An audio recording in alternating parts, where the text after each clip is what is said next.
أولئك الذين اشتروا الضلالة بالهدى فما ربحت تجارتهم وما كانوا مهتدين.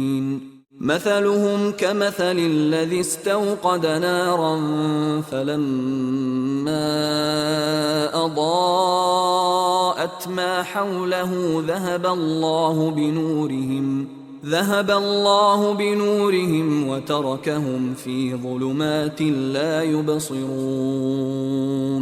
صم بكم عمي فهم لا يرجعون.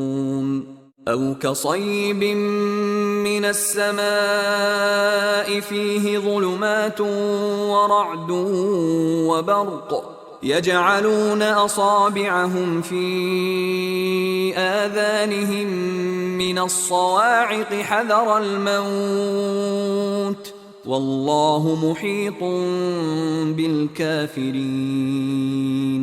يكاد البرق يخطف أبصارهم كلما أضاء لهم مشوا فيه وإذا أظلم عليهم قاموا ولو شاء الله لذهب بسمعهم وأبصارهم إن الله على كل شيء قدير.